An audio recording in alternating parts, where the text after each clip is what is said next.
was one of the, games that was supposed to show up the other two, and it failed miserably. I mean, it's really hit and miss with the Wii.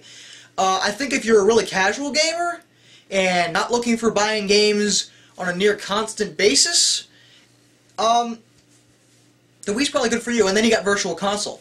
NES, Super Nintendo, Genesis, Master System, even Commodore 64 games. I mean, that's a big back catalog on really good consoles to go back to. And I just hit my elbow on my desk. Go me.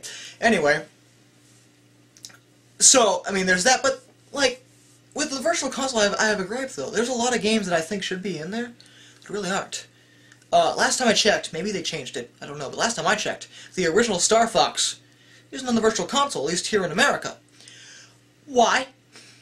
Then they had Star Fox 64, but why wouldn't you have the original Star Fox? I mean, that seems like one of the titles I would think would be no-brainers, you know? But I mean, that's a minor gripe. I mean, especially if you're an old NES fan and you're a Super Nintendo fan and you're a Genesis fan like me, the Virtual Console is going to be like heaven to you.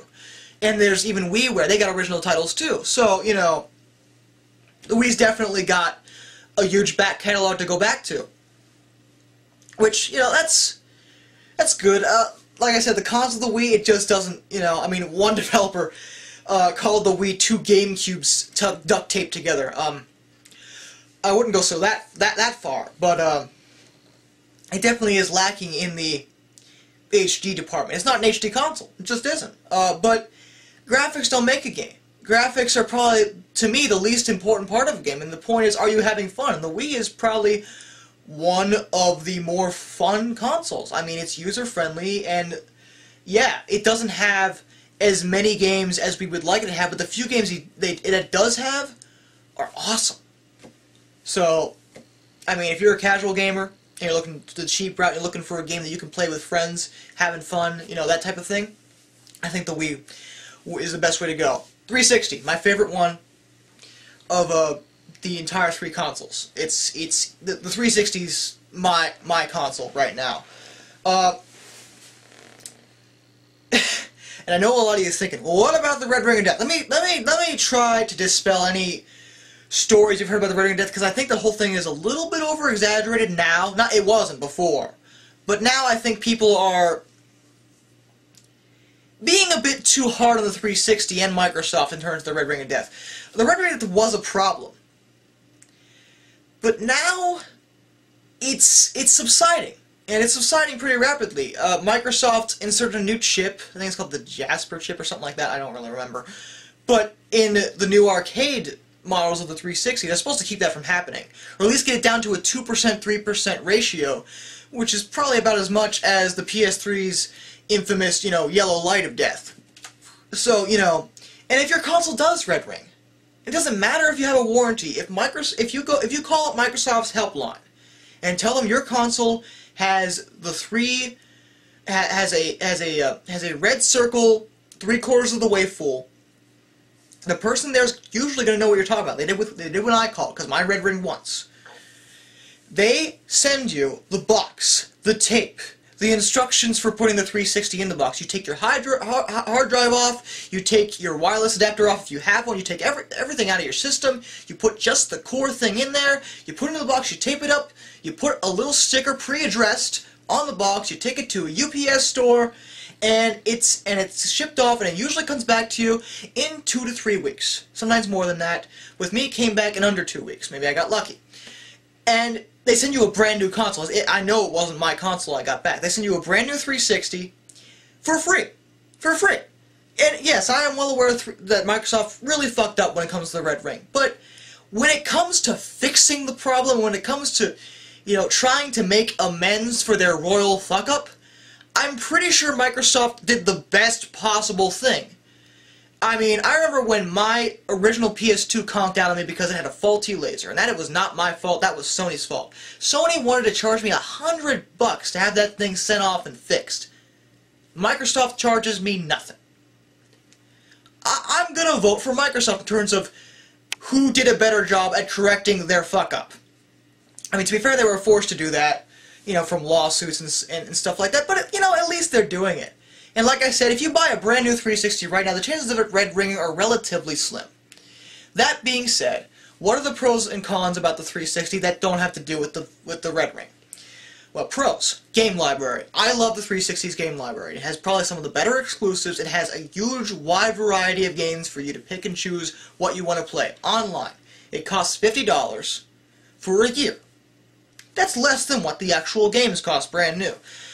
I think they're giving you a pretty decent bargain when it comes to what some of the companies on the PC will charge you. And yeah, PS3, yeah, it's free. And the Wii, you know, actually, I'm not even going to get started about the Wii's Online. Okay, I hate the Wii's Online. Just saying. Anyway, but it's a better quality service on the 360. I'm sorry, it really is. You know, better communication, better ways to get into games, better quality connections in general. It's just a better service. It's more user-friendly when it comes to online playing. That's what I want in a console, is a wide variety of games and really good online. Awesome. What about the cons? Well, there's one thing about the 360 I really hate. As opposed to the other two consoles with the PS3 and the Wii, they come in the box wireless ready. They will hook up to a wireless adapter in your house, a wireless network in your home immediately, as soon as you turn it on. It'll search for it, it'll connect to it, done deal. With the 360, I don't know what they do with the arcades, I know with the Elites and the mid-range 360 like I have, they package it with an Ethernet cord. Dandy. What about wireless? Well, you have to buy a wireless adapter separately. How much did that cost? Well, when I bought it, it was $100. That's an extra $100 just for wireless. I think that's a little bit steep in terms of the price range. But besides that, I do prefer the 360 just because it has more games that I'm interested in, and it has better online. And to me, those are the two most important things. Does it have good multiplayer, and does it have a wide variety of games for me to play? Yeah, 360 has that, so there you go. Like, you know, I'm not saying the other two are bad, I'm just saying my personal preference is the 360. As I said, if you are casual, go with the Wii, and if you are, you know, don't care too much about online, you can deal with updates, and you want, you know, really high quality games, PS3. So, you know, that's my opinion of the three main consoles. What about the handhelds? Well, let's about this one first. This one's a very interesting one with me. Oh my god, you're dusty. How'd you get like that? I guess I haven't touched you in a while. Gee, I wonder why. I am sorry, I'm not very happy with the PSP as a console. Probably because it's really not. This is really a more multimedia device. It really is. It uses UMDs, but the first and main issue with the PSP is lack of games. There are only a handful of games for the PSP that are really worth playing. Everything else is either shit or shovelware, which are debatably the same damn thing. So, I mean, yeah, it's got games. It just doesn't have nearly as many as its competitor. Granted, it does have, you know, you can connect to the internet without buying anything separately. It has the PSN store, much like the PS3, where you can download and download original PlayStation games and play them on your PSP. That's a nice feature. It's got much like the PS3, it has a wide back catalog of games you can play. So in that regard, it succeeds. But when it comes to original titles for it, I must protest. It doesn't have nearly enough that I think would make a decent console. To be fair. Again, this is if you're into modding and if you're into emulating and pirating games, you can mod PSPs relatively easily and put emulators on them, and suddenly you're playing Sonic the Hedgehog on your PSP, or the original Mario Brothers, or some people I've even heard have put N64 games on their PSP. How you would play that effectively, I don't understand. But you see my point. I mean, it's a versatile device. It really is, which is good. If you're, you know, tech savvy enough to do that. And you can put music and stuff on it too. Ooh. And as far as the new model of the PSP go, I have one word for you: shit.